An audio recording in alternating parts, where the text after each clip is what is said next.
perikatan. Sebelum adanya perikatan, pasti ada persetujuan yang memiliki akibat berupa hak dan kewajiban, baik itu karena peraturan perundang-undangan yang mengatur maupun karena perjanjian itu sendiri. Perikatan dapat dilakukan oleh subjek hukum, yaitu individu maupun badan hukum, dengan syarat yang diatur oleh peraturan perundang-undangan. Perikatan dengan dasar perjanjian dapat dikategorikan sebagai perbuatan hukum, sehingga selain menimbulkan hak dan kewajiban, dapat juga menimbulkan resiko hukum di antara para pihak. Oleh sebab tersebut, banyak pihak yang melakukan perjanjian tertulis sebagai alat pembuktian di kemudian hari. Berdasarkan pasal 1867 Bab Richuetu menyebutkan pembuktian dengan tulisan dilakukan dengan tulisan-tulisan otentik maupun dengan tulisan-tulisan di bawah tangan. Pertama, untuk tulisan atau akta otentik. Berdasarkan pasal 1864 Bab Richuetu, akta otentik adalah suatu akta yang dibuat dalam bentuk yang ditentukan oleh atau di hadapan pejabat umum yang berwenang untuk itu di tempat akta itu dibuat. Berdasarkan pasal 1 angka 1 Undang-Undang Nomor 2 Tahun 2014 tentang perubahan atas Undang-Undang Nomor 30 Tahun 2004 tentang jabatan notaris, pejabat umum yang berwenang untuk membuat akta otentik adalah notaris. Kedua, tulisan atau akta di bawah tangan.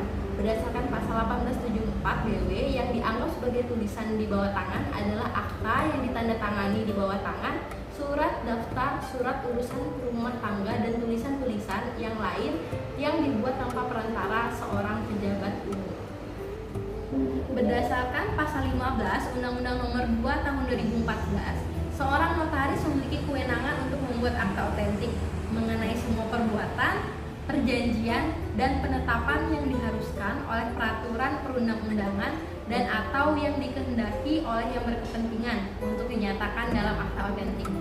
Menjamin kepastian tanggal pembuatan akta, menyimpan akta, memberikan gros, salinan dan kutipan akta, semuanya itu sepanjang pembuatan akta itu tidak juga ditugaskan atau dikecualikan kepada pejabat lain atau orang lain yang ditetapkan oleh undang-undang.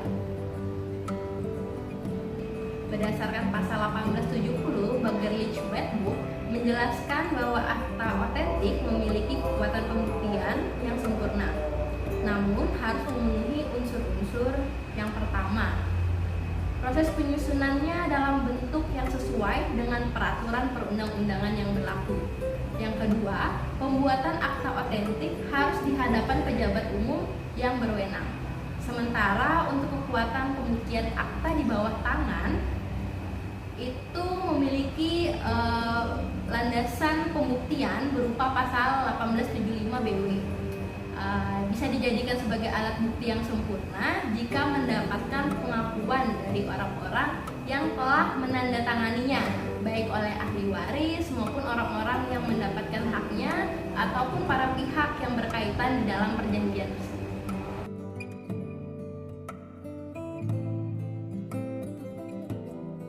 Struktur dari akta otentik pertama adalah kepala akta.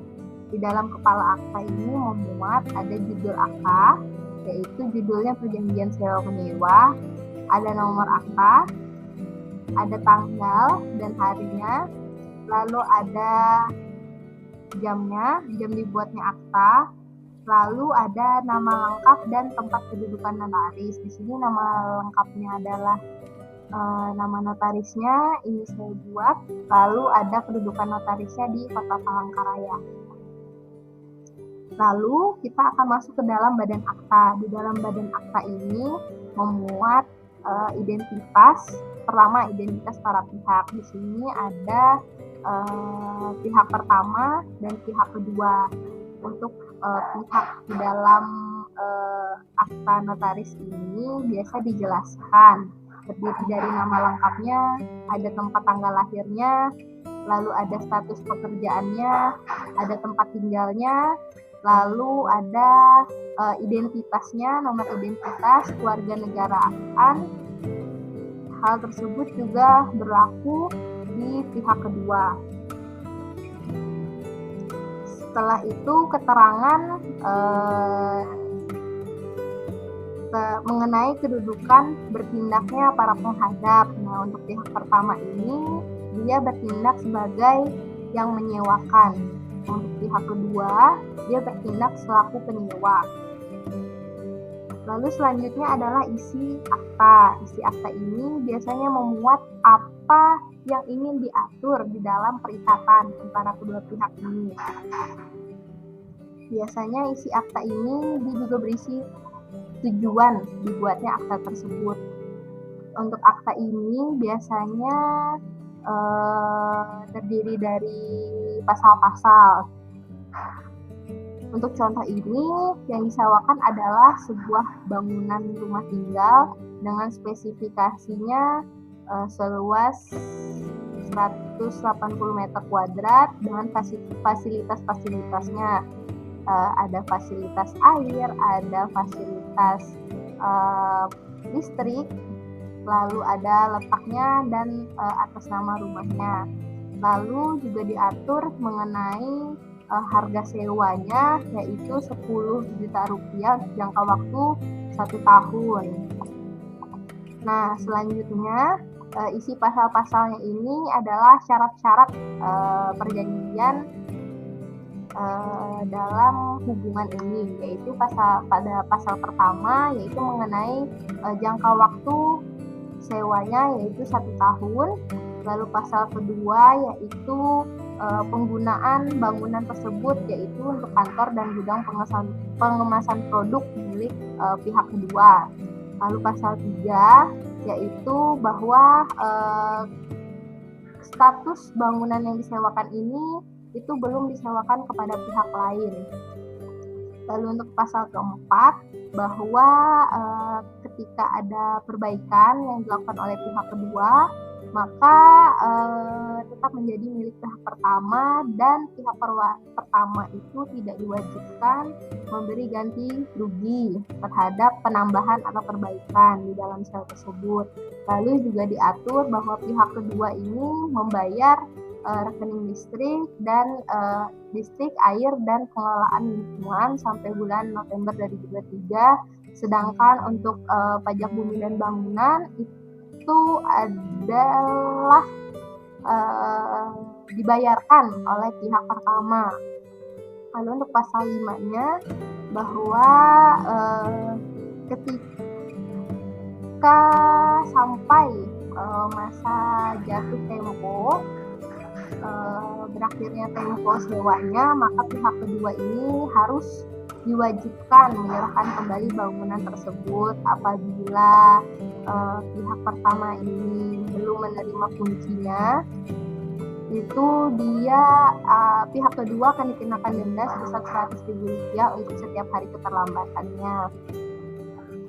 Lalu untuk pasal selanjutnya penambahan dari pasal 5 yaitu ketika pihak kedua belum mengosongkan, maka pihak pertama berhak untuk mengeluarkan pihak kedua, lalu mengeluarkan barang-barang pihak kedua, dan apabila perlu juga dapat memanggil bantuan dari pihak berwajib, dan semua resiko dan tanggungan biaya yang kejadian di atas itu ditanggung oleh pihak kedua. Lalu untuk pasal selanjutnya, pasal 7, yaitu pihak kedua tidak boleh memindahkan perjanjian ini kepada pihak lain tanpa persetujuan pihak pertama. Lalu untuk apabila pihak kedua ingin memperpanjang sewanya, maka pihak kedua wajib memberitahukan kepada pihak pertama itu minimal 3 bulan sebelum masa sewa berakhir.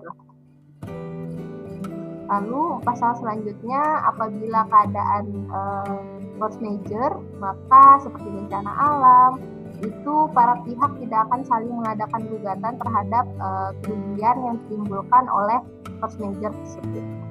Pasal 9, yang ini apabila tidak diatur di dalam akta ini, maka itu akan diatur di dalam kesepakatan atau persetujuan bersama.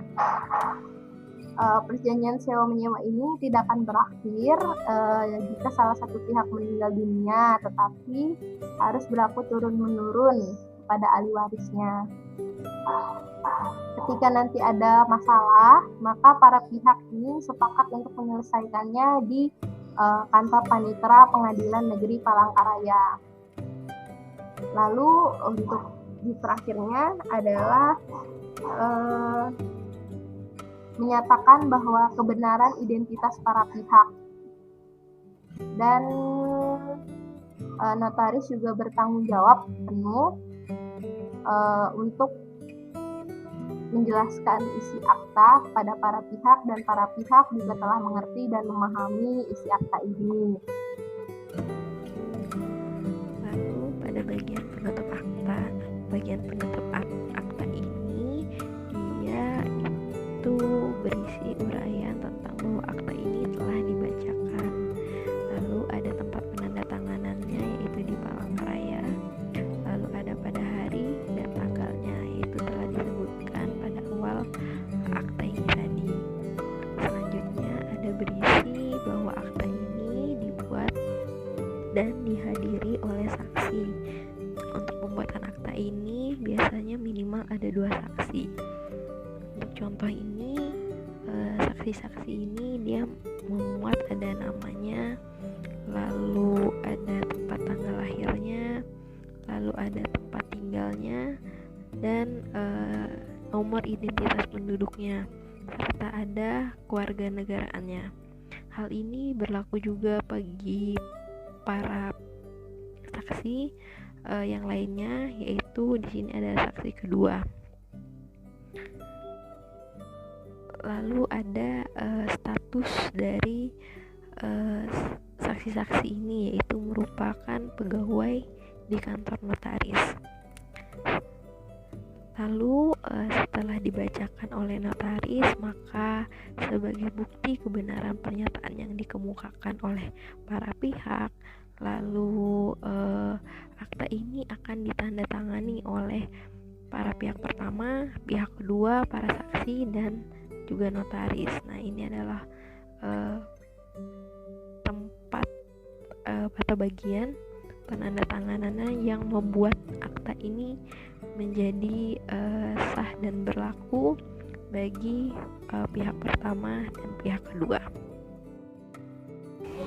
Setelah memahami pengertian, jenis, dan bagian dari akta notaris, maka saya berharap video yang saya buat ini selain sebagai tugas kuliah juga bisa membantu masyarakat, sehingga kita bisa memahami pembuatan akta notaris bisa sesuai dengan peraturan perundang-undangan yang berlaku.